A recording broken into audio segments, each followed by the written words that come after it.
Ah des geeks, voilà, aujourd'hui vidéo consacrée à un livre qui parle de cinéma. Vous savez que, bah, j'aime ça, hein, et notamment le cinéma de genre, le cinéma fauché, hein, même, hein, et voilà, tout ce qui traite de séries B, de films d'exploitation, de films SF, de films de genre, tout ça je kiffe.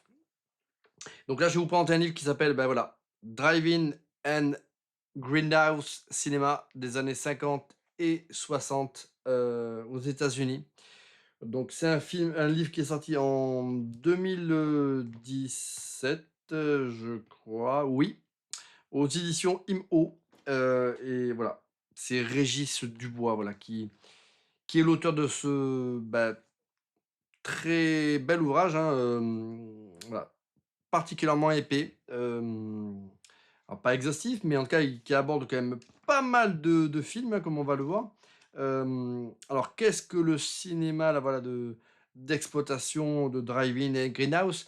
Alors, comme le définit l'auteur, on a tendance souvent un petit peu à donner des appellations aux films, à appeler B-movie, midnight movie, un petit peu tout et n'importe quoi. Bon, c'est vrai que habituellement, ce que l'on appelle B-movie, en tout cas tel que l'auteur lui le définit, c'est plutôt les films qui sortaient en voilà, en deuxième partie, d'exploitation en cinéma, hein, ce qu'on appelle donc, bah, pourquoi B, hein, parce qu'il y avait les films A qui étaient les grosses productions et les films B qui étaient, voilà, des productions, bah, beaucoup plus fauchées, mais qui étaient principalement, voilà, des films, d'action. Donc ça, c'était vraiment, voilà, avec l'essor, là, du cinéma dans les années, 30 et 40 et avec, le développement de la télé et avec, l'effondrement, là, de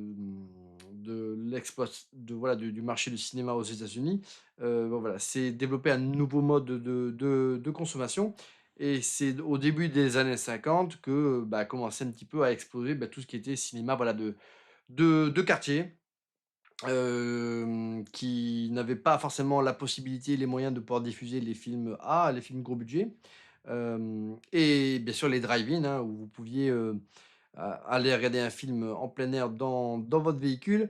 Donc voilà, c'est un certain type là de cinéma, bah, bien sûr, un petit peu fauché, hein, comme on pouvait le retrouver avec les séries B là des années 30 et 40. Mais là, voilà, on est sur un cinéma, voilà, d'exploitation qui, voilà, qui avait un circuit de distribution qui était quand même très spécifique. C'est pour l'essentiel des films qui n'ont pas été, diffusés en salle, en dehors des États-Unis, hein. C'était vraiment des petits films, très souvent très fauchés, avec peu d'ambition cinématographique, mais qui comportaient quand même un attrait quand même, certain, voilà, notamment pour la jeunesse américaine puisque ce qu'il faut savoir, c'est qu'aux États-Unis, sur la période alors attendez, j'ai plus les dates, mais de 1934 à 1968, il y avait quelque chose qu'on appelle le code ICE. Alors, je ne sais pas si je le prononce bien, hein, mais c'est Hayes, hein, le code ICE. C'était un code de censure, en fait, hein, qui était adopté par les grands studios et qui faisait que, ben, finalement, dans les films, dans les gros films, les grosses productions cinématographiques, et ben, tout ce qui était violence, nudité, voilà, certains sujets n'étaient pas abordés dans les films, l'homosexualité, enfin, c'était des films qui étaient ultra censurés et ce qui fait que du coup, tous ces films d'exploitation que l'on retrouvait, voilà, dans ces drive-in, dans ces petits cinémas de quartier, eux, ils étaient pas concernés par ce code ICE et ce qui fait que, bon, bah, voilà, si, j'étais un jeune là qui, dans ces années-là, qui voulait, aller me faire plaisir et puis voir un film un petit peu, on va dire, qui sort des sentiers battus et qui aborde des sujets un petit peu tabous et autres.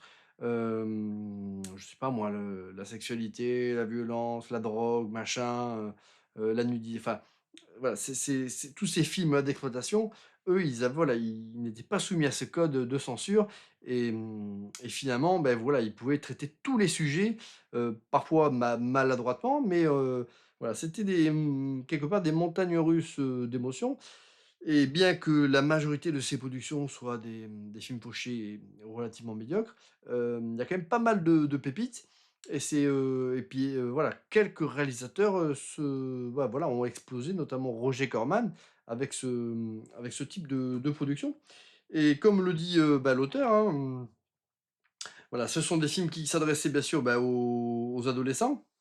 Et puis bien sûr qui mettait, voilà, en avant, des thèmes, voilà, contemporains, voilà, le rock'n'roll, beatniks, beach party, la drogue exploitation, la bike exploitation, la black exploitation, la sexploitation, enfin voilà.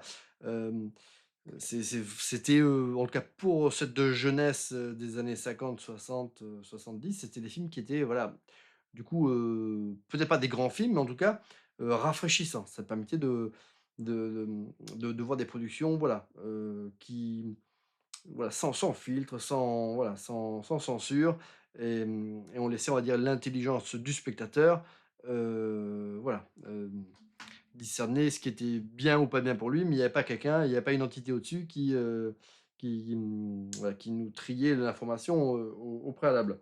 Hem, donc dans ce livre, plutôt épais, hein, avec une illustration de couverture que j'adore. J'adore ce type d'affiche de film, hein, un peu rétro là, je franchement, trop, trop belle. Alors donc c'est un livre bien sûr qui définit, voilà, le genre, hein, et qui revient un petit peu sur l'histoire de ce s de ce sous-genre, mais je veux dire de ce genre de film à part entière, hein. Avec, les différentes bien sûr, heu, catégories que l'on pouvait retrouver, hein, puisque le choix là de l'auteur de ce livre, c'est de catégoriser un petit peu là tous ces films en fonction bien sûr des thèmes, hein, qu'ils véhiculent, hein. Alors voilà, Prehistoric Woman, hein, un film sorti en 1950, hein, qui est un film, voilà, vraiment plutôt sympa. Après voilà, il y a plein de f de voilà, si ça c'est le genre de livre qui quelque part, vous permet en plus, voilà, d'être intéressant d'un point de vue, voilà, histoire du cinéma, mais de donner, voilà, de pouvoir connaître plein de pépites et de se donner, voilà, plein d'idées là de programmes, voilà, de programmes télé, enfin de soirées ciné, hein. Alors bien évidemment, un certain nombre de ces films, sont pour certains peut-être, voilà, difficilement trouvables.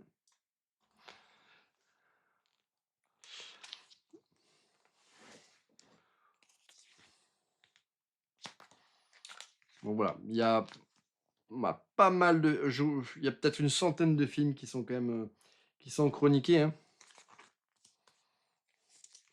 Alors bien évidemment, il y en a plein que je n'ai pas vu, mais Invaders from Mars, ça je l'ai vu. Alors je préfère moi la version, L'invasion vient de Mars là qui était sortie dans les années, 80 là. Heu, Phantom from Space. Voilà, le premier Fast and Furious.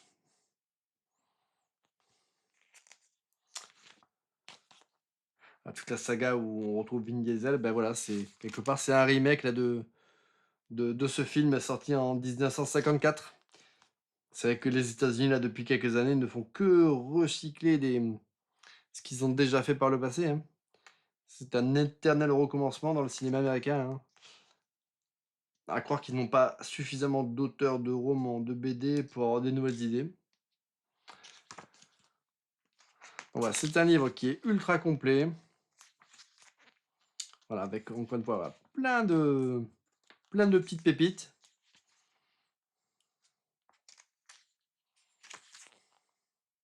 L'attaque, des crabes géants là de Roger Corman, ça c'est un petit chef-d'œuvre, hein, avec des crabes géants qui ressemblent vraiment à rien, mais ce côté kitsch, est hyper sympa.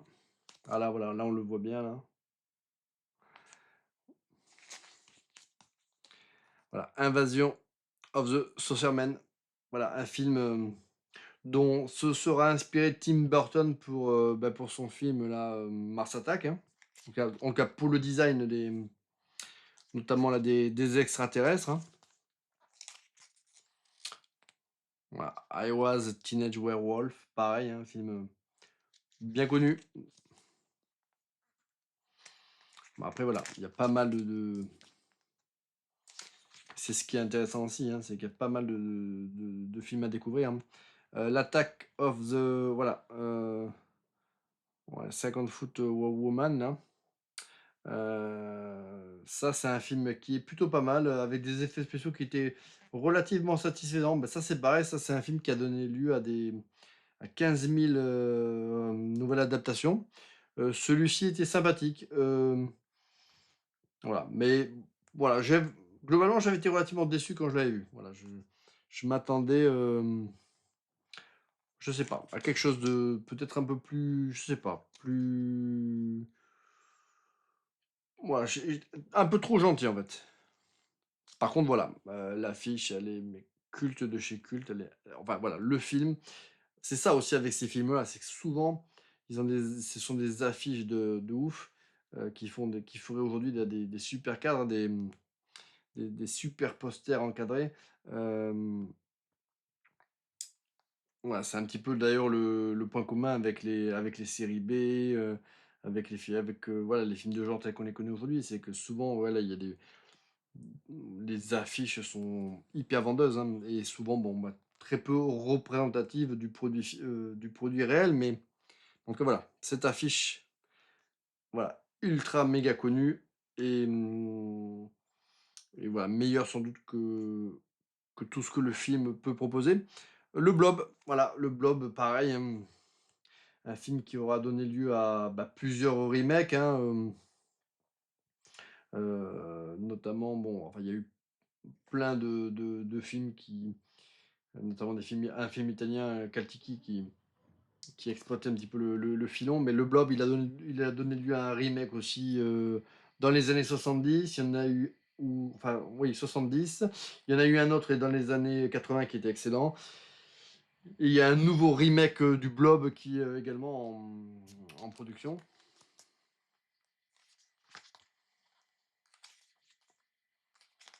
Donc voilà, un livre voilà, qui est très très complet, hein, voilà, il y a énormément là de choses à lire, hein. House on the Haunted Hill, hein, pareil, un film, culte, hein, et avec une super affiche et qui a donné lieu, bah, récemment à une énième adaptation, mais il y a une série Netflix qui est on va dire une adaptation assez libre, de ce film originel. Voilà. Plan 9 from Outer Space, pareil, hein, un film, méga culte. Donc voilà, même si voilà, c'est un marché, qui a donné, bah, voilà, pas mal de films, fauchés et médiocres. Il y a quand même pas mal de pépites, hein,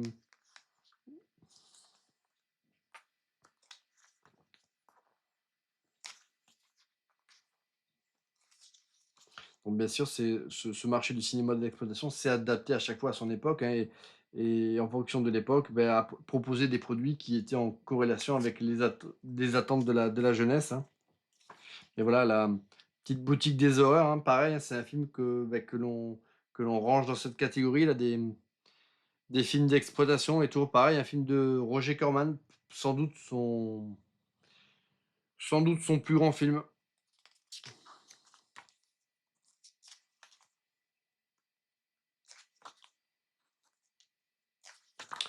Donc là, voilà. Voilà, Pete and the Pendulum, voilà, de Roger Corman, toujours pareil, hein, qui est le roi là du cinéma d'exploitation des années, 50-60, hein.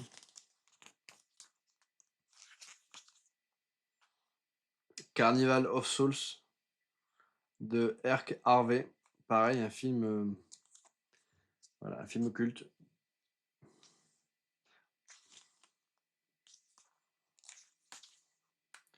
Donc voilà, il y a pas mal de choses, hein.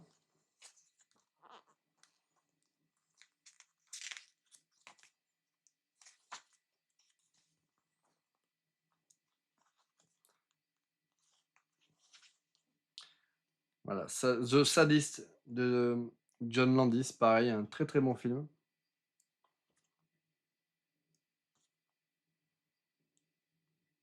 Alors après, bien sûr, effectivement, le chef-d'œuvre côtoie le nanar de vraiment de bas étage, hein, comme, ce Horror for of Party Beach. Mais bon, voilà, on pardonne toujours plus à un nanar qui assume ce qu'il est qu'à une grosse production qui en devient, nanardesque, en fait, hein.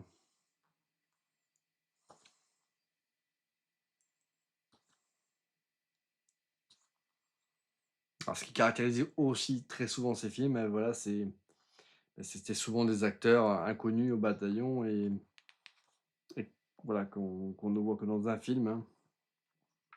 Voilà, rares sont, voilà, les films d'exploitation qui ont fait émerger des futurs, superstars, mais il y en a eu, comme, Jack Nicholson, par exemple. Mais globalement, voilà, ce qui caractérisait un film d'exploitation, c'était, voilà, budget famélique, des acteurs, inconnus, quasiment, amateurs et puis, voilà, par contre plein d'idées, voilà, puis bien évidemment, on peut pas parler de cinéma d'exploitation sans bien sûr parler de Russ Meyer, hein. Et Russ Meyer qui était quand même le maître, incontesté là du cinéma d'exploitation, on va dire sexy avec toujours des filles incroyables, bah, je pense que la plupart des fans de Russ Meyer, ils ne regardaient ses films quasiment que pour ses pin-up, hein, avec des physiques, presque surnaturelles, hein, mais il y a voilà, il y a quelques films, moi je trouve dans la filmographie de Russ Meyer qui va le détour et Faster, Pussycat Kill Kill, c'est voilà, c'est un très bon film en fait, hein. C'est vraiment si on ne doit regarder que un film de Russ Meyer, voilà, ça peut être celui-ci, hein, qui est vraiment incroyable et puis en plus qui a également, des actrices, complètement ouf. Motor Psycho, c'est pareil, hein, c'est toujours pareil de Russ Meyer, c'est une petite dinguerie.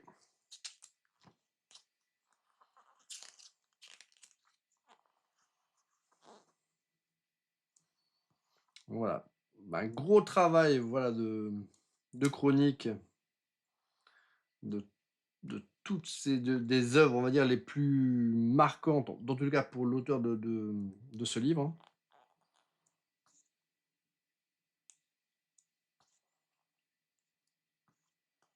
Et puis voilà, un livre qui aborde, voilà, tous les genres, hein. Donc c'est vraiment un cinéma, voilà, c'est une autre forme de cinéma, hein, alors bien sûr, comme le dit l'auteur, hein, ça ne répond pas effectivement à des critères, de qualité, d'une certaine bien-pensance, intellectuelle du cinéma. Mais ça n'en reste pas moins intéressant d'un point de vue, filmique, le tout est effectivement de savoir, ce que l'on attend et ce que l'on voilà, un film comme celui-ci, il vous apportera pas la même, satisfaction qu'une grosse production, de type A, mais en même temps, c'est pas ce qu'on lui demande. Après on a des films comme voilà, Alice in, Acid Land, hein, donc là, on est vraiment dans des films d'exploitation, mais sur, tout ce qui est voilà la drogue, la cocaïne, l'héroïne, et là, voilà 1968, hein, voilà Astro Zombie. La Nuit des morts vivants, voilà un grand classique de Romero, hein, qui à la base était un film, d'exploitation dans des cinémas là dans des petits cinémas de quartier, hein, des drive-in, hein.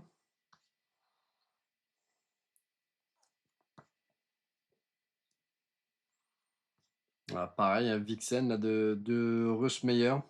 Alors je suis pas un grand fan là de toute cette, saga la Vixen, Ultra Vixen, Méga Vixen là de Russ Meyer, hein.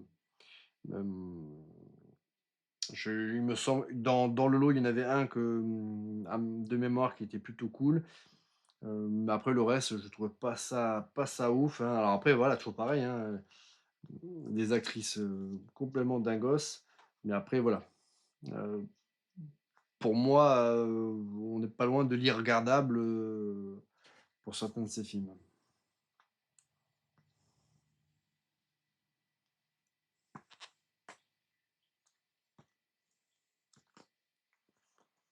Voilà, donc là, c'était toute la partie chronique, hein, donc ça, c'est vraiment savoureux à parcourir. Donc comme vous avez pu le voir, bah, l'auteur prend le temps quand même de chroniquer, bah, pas mal de films, donc c'est vraiment une petite anthologie là de tous les films d'exploitation américains des années 50-60. Et puis après, il y a toute une section, qui est assez importante, bah, voilà, sur des entretiens avec, bah, des grands réalisateurs là de cet âge d'or là du cinéma d'exploitation, hein. Donc il y avait sur Arch Hall, voilà, Herschel Gordon Lewis,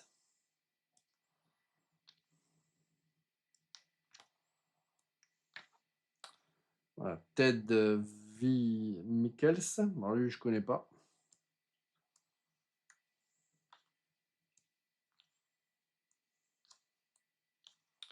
voilà, Joe Dante.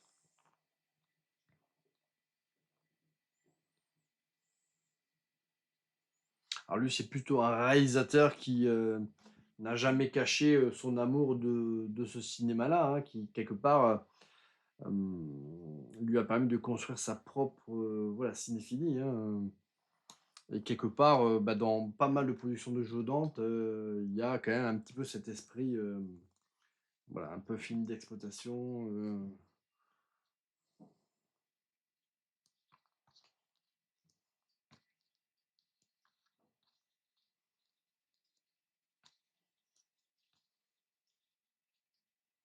voilà. Et puis après, là, vous avez, également en fin d'ouvrage, 101 films en plus, hein, qui sont listés, si on veut éventuellement, aller au-delà de, voilà, de ce qui est chroniqué là dans cet ouvrage-là. Donc voilà, c'est un livre là, que je vous recommande pour les amoureux là, du cinéma bis, du cinéma d'exploitation, le voilà, voilà, B-movie, Midnight Movie. Voilà, c'est vraiment une bible très très sympa. D'autant que bah, il y a pas tant de livres comme ça qui traitent de manière si intéressante le genre. Voilà, souvent, c'est traité quand même de manière assez avec un petit peu de hauteur. Voilà, c'est voilà, avec un peu de dédain.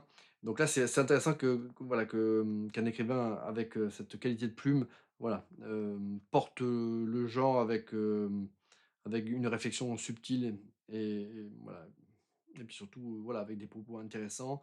C'est aussi une manière aussi de se replonger dans une époque, bien spécifique des États-Unis, hein, donc ce sont des marqueurs temporels, hein, ces films, hein, ils parlent aussi d'une époque, hein, mais ils racontent, une époque, donc c'est aussi intéressant quand on regarde un film comme ceux que l'on a dans ce livre-là, c'est on se replonge, bah, c'est une carte postale d'une époque, d'une jeunesse à un moment donné aussi, voilà, voilà, tout n'est pas effectivement, voilà, la plupart de ces films, encore une fois, peuvent être médiocres, mais il y a, des films qui sont dedans des chefs-d'œuvre.